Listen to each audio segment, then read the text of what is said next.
It's a little late to be sharing a mid-year update on my planner and journaling system, but I figured better late than never. I'm going to start off with my journals before I get to my planner, since I'd imagine that's probably going to be the longest part of this video. The first and probably biggest update since my Q1 review is that I'm no longer using this Midori MD notebook. I was using this to jot down daily observations of my two cats. I thought it was a good way to keep track of any behavioral or health patterns over time. I started it in February and was able to keep up with it until May, but unfortunately fell off the routine and just didn't pick it back up.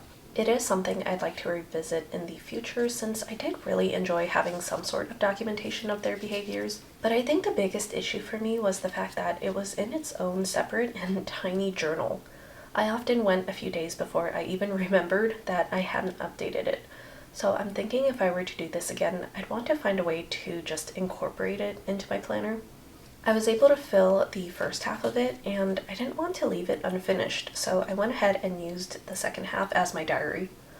I usually keep some sort of notebook on the side to serve as my diary, and since I still had empty pages in this one, I figured I could just use it to do some long-form journaling and write down any of my deepest, darkest thoughts.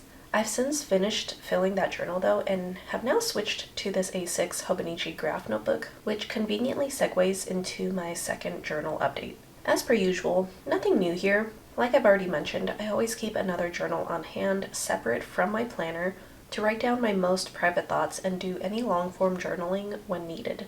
This is something that I've been doing for several years now, and I usually go through several of these throughout a year, so I've just found that it's best to keep it separate from my planner, which usually only serves me for 1 year. I also wanted to specifically use this journal at this point in the year since it's the same size as my planner and also has the same Tomoe ribbon paper.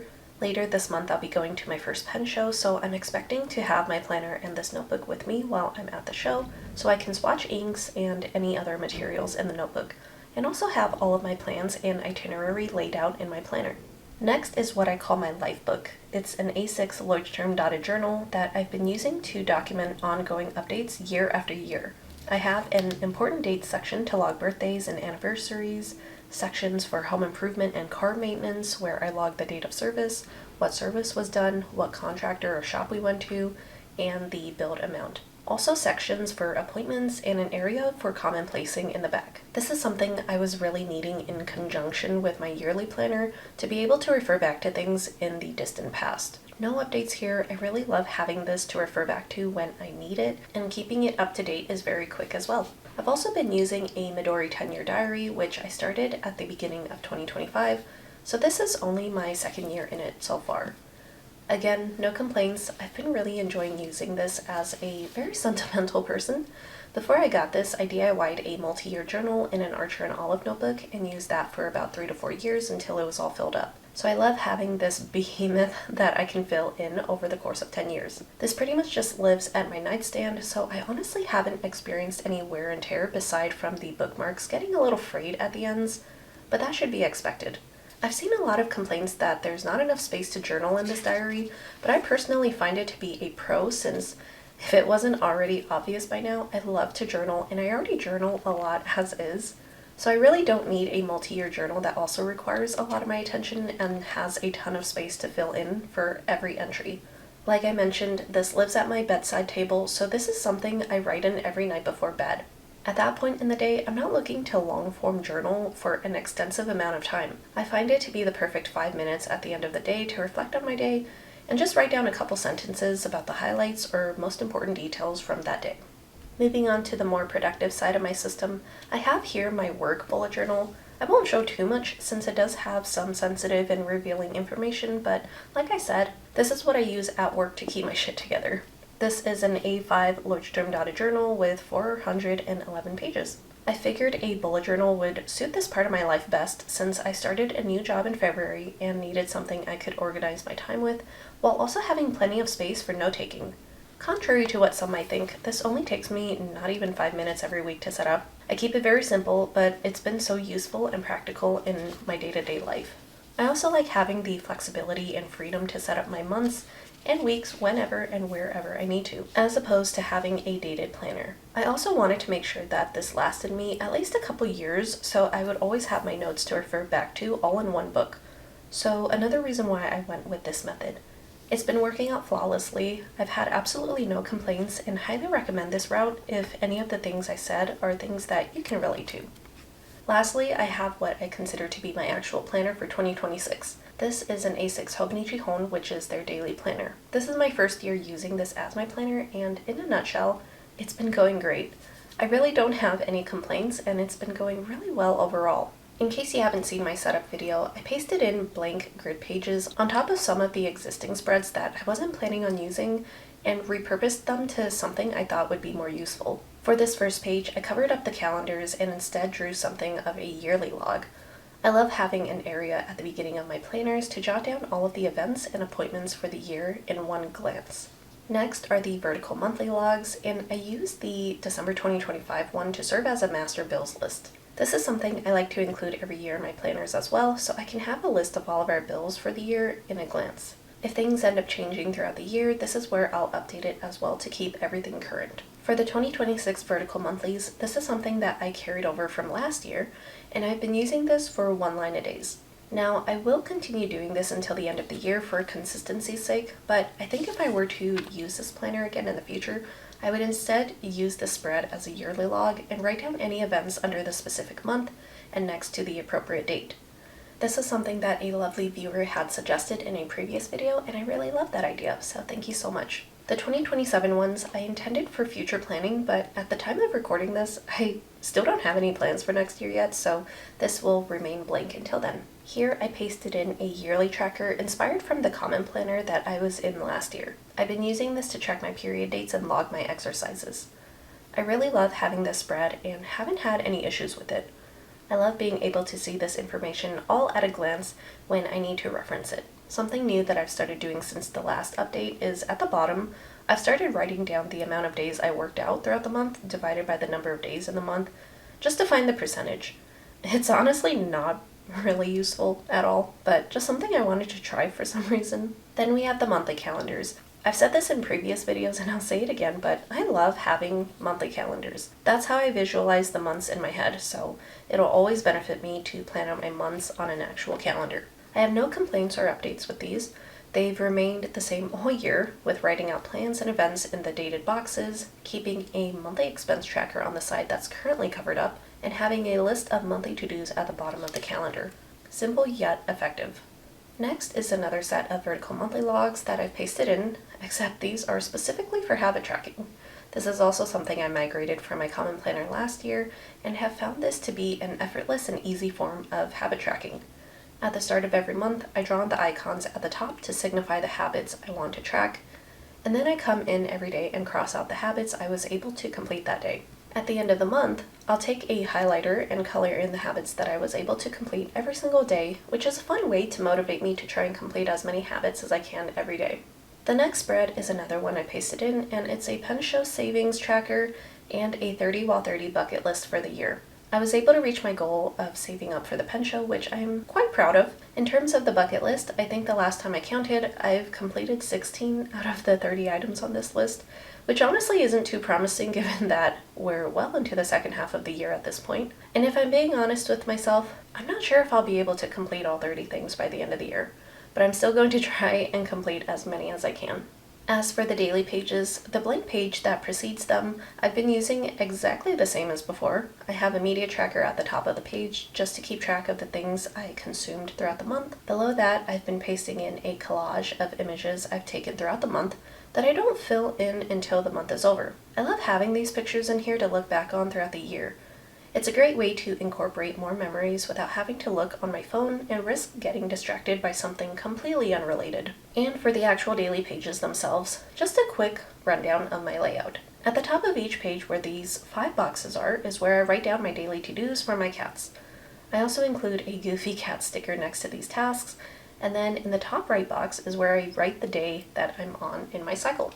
On the timeline, I highlighted the hours of my intermittent fasting as well as draw a star to signify what time I'm starting to write my journal entry. Between the timeline and secret line is where I jot down my to-dos, events, and obligations for the day.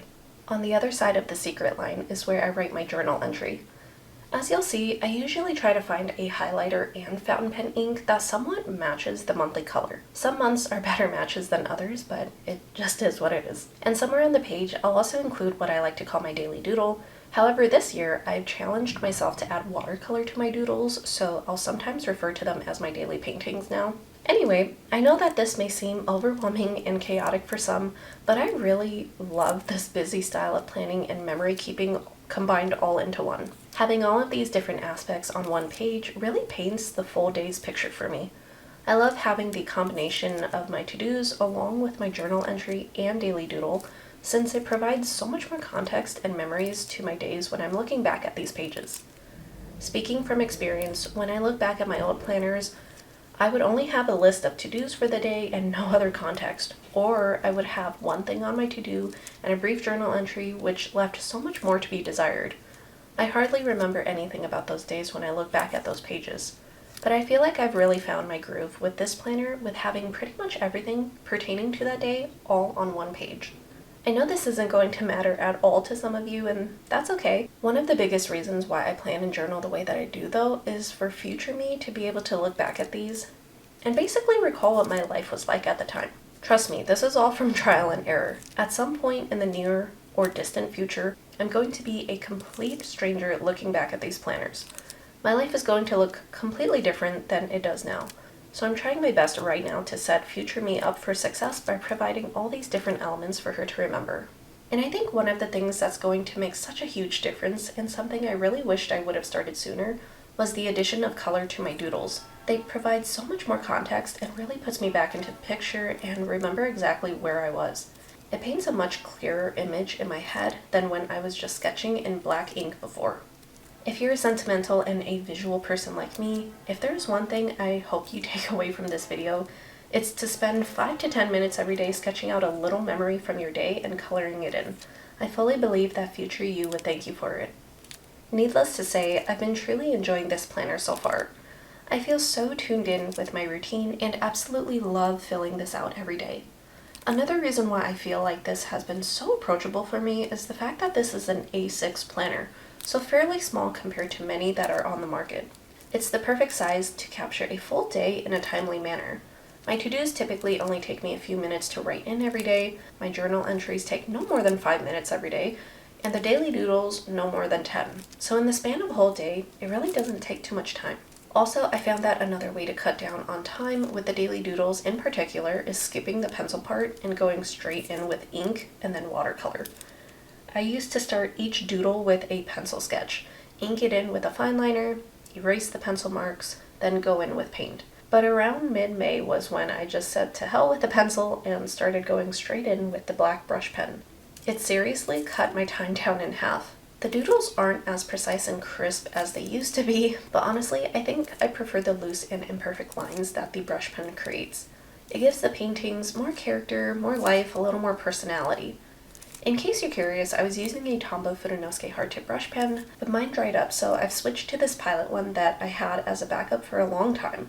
So long, in fact, that unfortunately it's since been discontinued. They both behave wonderfully in that they don't budge when you apply watercolor over them. But anyway, I think I've rambled on long enough about these daily pages. Let's wrap up these last few spreads and get to my final takeaways. I have one of these when did I last trackers here, and it's honestly been hit or miss. This has been the one spread that I've kind of lost track of in my planner. Some things have definitely been kept up to date, while others are likely outdated by now.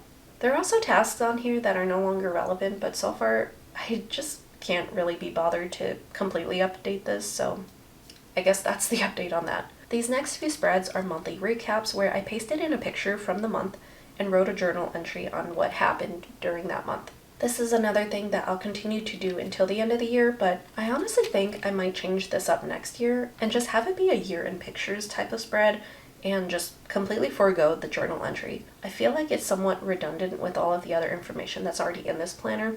Next is a wish list I've curated over the year. Pretty self-explanatory. I also wanted this to be an area to brainstorm specific things I want to look for at the pen show. And lastly, on this timetable spread is where I've been keeping track of the monthly highlighter and fountain pen ink I've used so far this year, in case I want to reference them in the future. But that's it for my planner. Hopefully you found that whole stretch interesting because I feel like I could probably go on about it for hours. Overall, I've been really enjoying my time in this planner, and I'm really looking forward to seeing it at the end of the year when it's completely filled up. I do want to say this now so it doesn't come as a huge surprise later, but as much as I've been really enjoying this planner this year, I am planning on using a different planner next year. That's all I'm going to say about it for now, but I'd love to know if you have any guesses on what it might possibly be. I love to hear what you think in the comments. And that does it for my somewhat mid-year planner and journal system update. I really hope you guys enjoyed the video and found it helpful. I'd love to know what planners and journals you've been using and what you think of them. Thank you, as always, for watching. It means so much to me. Take care, and I'll see you in the next one.